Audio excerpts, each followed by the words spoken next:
Nesse vídeo trago alguns mistérios ou lendas acerca da Austrália, distribuindo em 5 histórias diferentes. Primeira, Bottom Man ou Homem Botão. Não é incomum que as pessoas se percam no remoto e acidentado High Country de Victoria, na Austrália, mas é estranho que continuem desaparecidas após semanas de buscas infrutíferas. Entre o ano de 2019 e 2020, 4 pessoas desapareceram em um raio de 60 km, deixando a polícia e os moradores locais perplexos. Existem alguns suspeitos, incluindo um misterioso homem do mato conhecido como The Bottom Man.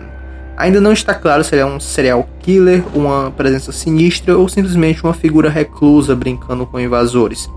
Ele é o bicho-papão australiano ou um solitário protegendo ferozmente seu território? Não se sabe. O mistério dos desaparecimentos tomou um rumo sombrio em 2021 com a descoberta dos restos mortais dos campistas Russell Hill e Carol Clay. Isso levou à prisão de um homem, que atualmente aguarda julgamento por seus supostos assassinatos, Os segredos do High Country, ao que parece, estão sendo lentamente desenterrados, mas muitas perguntas permanecem. Os moradores especulam sobre um visitante regular que desaparece nas montanhas por meses, conhecido como Buttons ou The Bottom Man. Ele é um robusto e experiente homem do mato que ganhou seu apelido por seu hábito de usar chifres de veado para fazer botões e criar grandes plugs para seus piercings de orelha. Dizem que ele acampa na encosta de uma montanha remota que o deixa ver qualquer um se aproximando.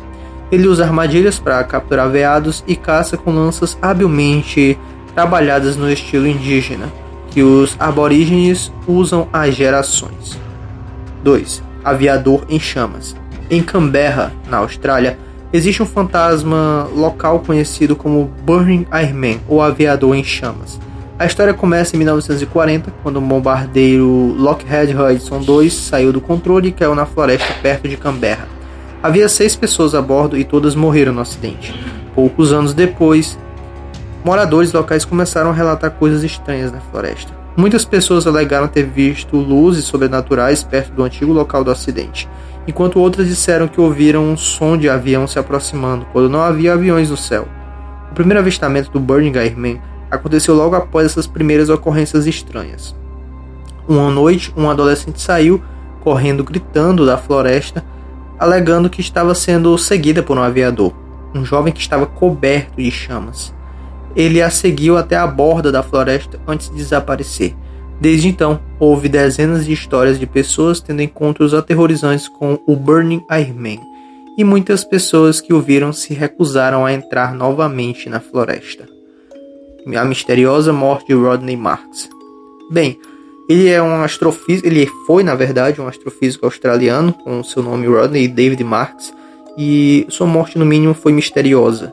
Ele trabalhou na estação no Polo Sul, na Antártida, e em maio de 2000, Marks começou a sentir dores de estômago e outros sintomas que pioraram progressivamente. A equipe médica da estação inicialmente suspeitou que tinha uma pedra nos rins e tratou de acordo com esse diagnóstico. No entanto, a condição do australiano continuou a piorar e ele ficou gravemente doente. Logo ficou claro que precisava de tratamento médico urgente que estava além da capacidade das instalações médicas disponíveis na estação. A condição de Mark continuou a piorar e ele acabou por entrar em coma. No dia 12 de maio de 2000, ele morreu aos 32 anos. Como era inverno na Antártida, o corpo do astrofísico teve de esperar 5 meses até ser transportado para uma autópsia na Nova Zelândia. E eventualmente os resultados revelaram que Marks tinha níveis tóxicos de metanol no sangue. Os cientistas usavam um solvente que continha metanol para limpar os telescópios com que trabalhava. No entanto, isso não explica como é que o metanol foi parar no seu sangue. O patologista que autopsiou o corpo disse que era praticamente certo que foi ingerido. O detetive Grant Wormald, que conduziu a investigação sobre a morte de Rodney Marks, disse que o assassinato não podia ser confirmado ou descartado com base nas evidências disponíveis. O bom senso dizia-nos que havia apenas 4 possibilidades de como Rodney ingeriu o metanol. 1. Que ele bebeu voluntariamente e conscientemente com a intenção de ficar drogado. 2. Que ele tomou para acabar com a sua vida. 3. Que ele ingeriu acidentalmente. E finalmente, a 4ª, que é a que alguém pôs na sua bebida, possivelmente como uma brincadeira ou mesmo sabendo que isso o deixaria muito doente ou o mataria. Nunca houve uma explicação definitiva para sua morte. 4. Cultos satanistas no Kings Park. O culto satânico em Kings Park é um conto fascinante e assustador que foi passado de geração em geração. A história gira em torno de uma suposta existência de um culto satânico que operou nas décadas de 1960 e 1970 em Kings Park, um subúrbio de Perth, Austrália Ocidental. Dizia-se que o culto satânico realizava rituais obscuros, incluindo sacrifícios humanos no parque. O culto era supostamente liderado por um líder carismático que recrutava indivíduos vulneráveis, geralmente adolescentes, para se juntarem ao grupo. Dizia-se que o culto estava envolvido em várias formas de práticas ocultas, incluindo magia negra e demonologia. Acredita-se que tenha se originado de uma série de eventos e avistamentos inexplicáveis na área. Moradores relataram ocorrências estranhas como ruídos inexplicáveis, luzes e sombras no parque à noite. Alguns até alegaram ter visto pessoas em túnicas com capuz se reunindo no parque, levando à especulação sobre rituais satânicos. Caso 2. Bem, o nosso último mistério acerca da Austrália, de certa forma, essa é a parte 1, vou fazer uma parte 2 porque são muitos e muitos, mas nosso último, para mim, é um dos mais interessantes, que é o Cais 2. E ele é um total mistério porque, bem, o Cais 2, na verdade, tinha uma tripulação de 3 homens, todos residentes em Perth, Austrália Ocidental, e os 3 eram Derek Batten, Peter Turnstead e James Turnstead. Os 3 homens eram marinheiros relativamente inexperientes. No entanto, o capitão Derek Batten havia feito um curso de vela e 2 viagens prolongadas a bordo do Cas 2 ao redor das ilhas Whitsunday e para o Recife externo. O que eles encontraram foi um pouco estranho, pois tudo estava normal. Não havia sinais de tripulação. Bem, é uma declaração feita no dia do embarque. Autoridades do Queensland Emergency Management Office revelaram que o barco estava em condições de uso e estava disposto como se a tripulação ainda estivesse a bordo.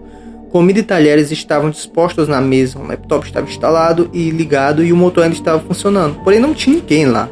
E esse é o grande mistério. Encontraram o barco, mas não havia ninguém nele. As autoridades também confirmaram que os sistemas de emergência do barco, incluindo seus rádios e GPS, estavam totalmente funcionais e que ele ainda tinha seu complemento completo de colete salva-vidas. Os únicos sinais fora do comum, além do desaparecimento da tripulação, claro, era que uma das velas do barco havia sido gravemente destruída e que não havia nenhum bote salva-vidas a bordo. Não se sabe se alguma vez houve um a bordo. Policiais revistaram o navio em busca de sinais de crime ou envolvimentos de terceiros, mas nenhuma evidência disso foi encontrada. Entre suspeitas estão a captura por piratas, tubarões e até mesmo abdução ou arrebatamento.